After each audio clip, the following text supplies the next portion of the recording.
မြတ်စွာဘုရားကစัจ java လာအကြောင်းကို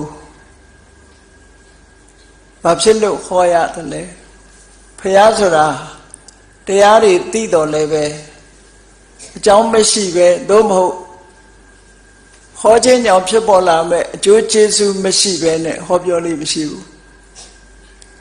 တန်ရုပ်ပါဠိတော်ကသုတ်တန်တစ်ခုမှာမြတ်စွာဘုရားက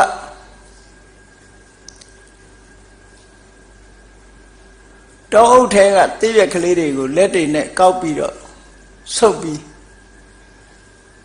ငါလက်ထဲမှာရှိတဲ့တိရွက်နဲ့ဟောဒီတောထဲမှာရှိတဲ့တိရွက်ဘယ်ကများတယ်လဲလို့ဆိုတော့အရှင်ဘုရားလက်ထဲမှာရှိတဲ့တိရွက်ကအလွန်နည်းပါတယ်တောထဲမှာရှိတဲ့တိရွက်တွေကများပါတယ်လို့ယဟန်တွေကဖြေတဲ့အခါမှာမြတ်စွာဘုရားကအေး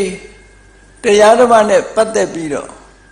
ငါသိတာတွေအများကြီးဖြစ်တော့လဲငါဟောတာကငါလက်ဆုပ်ထဲမှာရှိတဲ့တိရွက်လောက်ပဲလို့အဲ့တော့မြတ်စွာဘုရားကတော့လောကဝိတုဂုဏ်တော်ကြီးကိုထောက်ထားကြည့်မယ်ဆိုရင်လောကအကြောင်းကိုစုံစုံလင်လင်သိထားကြတယ်သိထားတော့မူတယ်ဘာဖြစ်လို့လဲဆိုတော့ဘုရားဖြစ်ပြီဆိုတဲ့အချိန်မှာသိเสียရှိသမျှအကုန်သိမှဘုရားလို့ခေါ်နိုင်မှာပေါ့ဒါကြောင့်မို့လို့ဒီအဓိပ္ပာယ်ကိုဖော်ကျူးတဲ့စကားလုံးတစ်ခုကတော့ယာဝတကံညေယံတာဝတကံညာနံနဲ့သိเสียရှိသလောက်ဉာဏ်တော်ကြီးကအကုန်လိုက်သိတယ်ယာဝတကံညာနံတာဝတကံညေယံဉာဏ်ရှိသလောက်လည်းသိเสียဆိုလိုတာကသိเสียအကြောင်းအရာတွေနဲ့ဉာဏ်ကတပြေးညီဖြစ်နေတယ်လို့ဒီလိုပြောတာအဲ့တော့မြတ်စွာဘုရားဟာအကျွင်းကြံမရှိအောင်သိတယ်ဆိုတာဘာမှတန်တရားဖြစ်ဖွယ်ရာမရှိဘူးတာမန်ပုဂ္ဂိုလ်တွေအတိမျိုးနဲ့သိတာမဟုတ်ဘူးမြတ်စွာဘုရားကစัจ java လာတို့ကမ္ဘာလောကကြီးအကြောင်းတို့သိတယ်ဆိုတာသိနိုင်เสียနီးလန်းတွေကလည်းပဲရှိတယ်ပေါ့ဆိုပါစို့စัจ java လာအကြောင်းကိုမျက်လုံးနဲ့ထင်ထင်မြင်ရတယ်လို့ဒိဗ္ဗစက္ခုအဘိညာဉ်ဖြင့်အလင်းအောင်ဖြန့်ပြီးတော့ကြည့်မယ်ဆိုလို့ရှိရင်စัจ java လာကြီးတစ်ခုလုံးတစုတည်းမြတ်စွာဘုရားကမြင်နိုင်စွမ်းရှိတယ်ပေါ့အဲ့ဒါလို့ကိုရောမြတ်ကိုရောတိုင်းသိပြီးတော့မှမြတ်စွာဘုရားကဟောတဲ့နာကိုဟောတယ်မဟောတဲ့နာကိုမဟောပဲနေတယ်သို့မဟုတ်အကြောင်းရှိတဲ့အခါမှာဟောတယ်အကြောင်းမရှိရင်မဟောဘူးမြတ်စွာဘုရားဆိုဒီမှာအကြောင်းရှိမှဒီလိုဟာမျိုးဟောတာအဲ့တော့စัจ java လာအကြောင်းကိုအပြင်းပြေလျှောက်ပြီးတော့ဒီလိုဟောတာမျိုးမဟုတ်ဘူးလောကကြီးအကြောင်းကိုသိလိုက်တဲ့အခါမှာသို့မဟုတ်အမေးပု္ပ္ပာရှိတဲ့အခါမှာမြတ်စွာဘုရားဟောလေးရှိတယ်မေခွန်းတက်လာတဲ့အခါမှာတော့ဖြေဆိုတဲ့အနေနဲ့ဟောတာ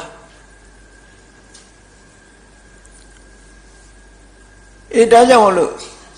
မြတ်စွာဘုရားသခင်ကိုရောမြတ်နဲ့ပတ်သက်ပြီးတော့ဘုရားဟာစัจ java လာအတွင်းကကမ္ဘာအနှံ့ကိုရောက်ဖူးသလားမရောက်ဖူးဘူးလားဆိုတာနဲ့ပတ်သက်ပြီးတော့ဒီကနေ့ခေတ်လူတွေက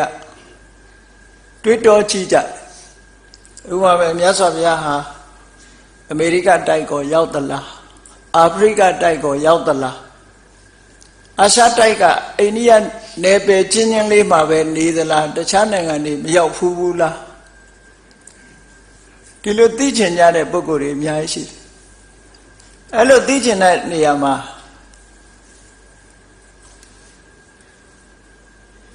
အထပရိသသုတ်လို့ဆိုတဲ့မဟာပရိနိဗ္ဗာန်သုတ်ထဲမှာလည်းပဲတစ်ပိုင်းတစ်စားအနေနဲ့ပါတယ်ပရိသတ်ရှင်မျိုးနဲ့ပတ်သက်ပြီးတော့ပြောထားတဲ့စကားလေးတစ်ခုရှိတယ်အဲ့ဒါကိုထောက်ထားကြည့်လို့ရှိရင်မြတ်စွာဘုရားအကျိုးရှိမဲ့နေရာဆိုရင်မြည်သည့်နေရာမဆိုရောက်တယ်လို့ပြောအကျိုးမရှိတဲ့နေရာတော့အာရှိရှိလျှောက်လည်မှာမဟုတ်ဘူးဆိုတာတော့သိကြတယ်နော်အဲ့ဒီသုတ်တန်တွေထဲမှာကြည့်တဲ့အခါကျတော့မြတ်စွာဘုရားသခင်ကိုရောမြတ်နဲ့လူမျိုးချင်းမတူတဲ့မျိုးကွဲတဲ့ဒေသတွေကိုမြတ်စွာဘုရားဟာရုတ်တရက်ရောက်ရှိသွားတယ်ဆိုတဲ့မှတ်တမ်းလေးတွေရှိတယ်ပေါ့အဲ့ဒီမှာလူသားတွေနေနဲ့ပြောတာတော့ခတ္တိယပရိသတ်ကဟပတိပရိသတ်ဗြဟ္မဏပရိသတ်လို့ ဒီလိုအိန္ဒိယနိုင်ငံမှာခွဲခြားတဲ့လူအဆင့်တန်းမျိုးနဲ့ပဲသုံးဆွဲပြီးတော့ဖော်ပြတယ်တချို့နိုင်ငံတချို့ပရိသတ်အတွင်းမှာမြတ်စွာဘုရားကလူစုလူဝေးရှိနေတဲ့အချိန်မှာရောက်ရှိသွားတယ်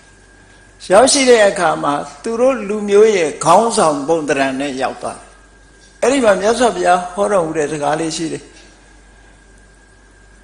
ယာတိတကောတေတံဝဏ္ဏောတာရိတကောဝဏ္ဏောဟောမိသူတို့ရဲ့အဆင်းရောင်လိုပဲတဲ့သူတို့ရဲ့အသားရောင်ကအနက်ဆိုလို့ရှိရင်မြတ်စွာဘုရားလည်းသူတို့ကာလအတိုင်းနဲ့အနက်ပဲသူတို့အဆင်းရောင်ကအဖြူဆိုလို့ရှိရင်မြတ်စွာဘုရားရဲ့အသားရောင်ကလည်းအဖြူပဲလို့ဒီလိုပြောတာနော်သူတို့လူမျိုးပုံစံနဲ့ပရိသတ်ထဲမှာမြတ်စွာဘုရားဝင်ရောက်သွားတယ်ဝင်ရောက်သွားပြီးတဲ့အခါမှာတရားဟောလိုက်တယ်သူတို့ကတော့ထင်တယ်သူတို့ခေါင်းဆောင်လာတယ်လို့ပဲဒီလိုမြင်ကြတယ်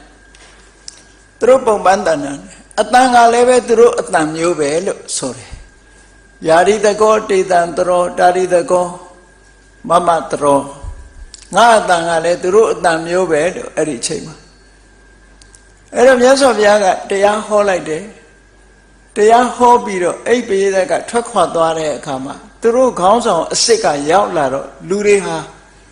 တွေးပြီးတော့ကြံရစ်တယ်တဲ့ဟာခုနကဘယ်သူပါလဲလို့ဆိုပြီးတော့တွေးကြံရတယ်အဲ့ဒါလို့မှတ်တမ်းကလေးတွေကိုရှိတာထောက်လို့ရှိရင်မြတ်စွာဘုရားဟာအကျိုးရှိမယ်ဆိုရင်အာဖရိကလည်းရောက်မှာပဲအမေရိကလည်းရောက်မှာပဲတခြားတိုက်တွေလည်းရောက်မှာပဲဘာအတွက်မြတ်စွာဘုရားသူတို့ထဲဝင်ပြီးတော့တရားဓမ္မဟောတယ်လေလို့ဆိုရင်အနာဂတ်မှာဒီတရားဓမ္မကိုကြားဘူးနာဝကလေးရှိလို့ရှိရင်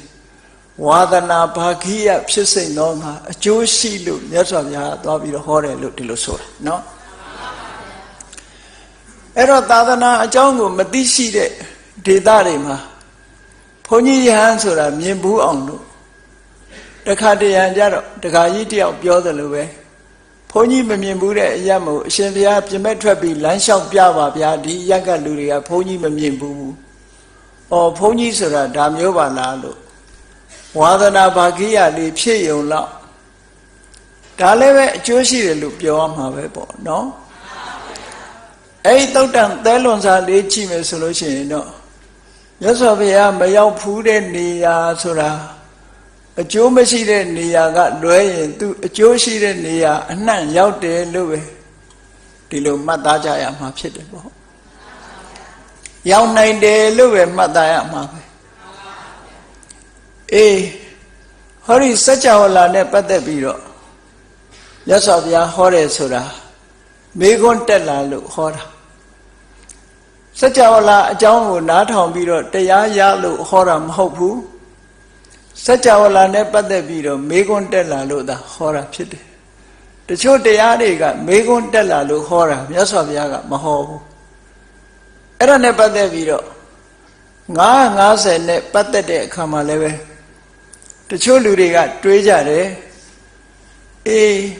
မြတ်စွာဘုရားဟာလေးသိင်ကျင့်တဲ့ကမ္ဘာတသိန်းကာလပတ်လုံးပါရမီဖြည့်တာဘုရားအလောင်းတော်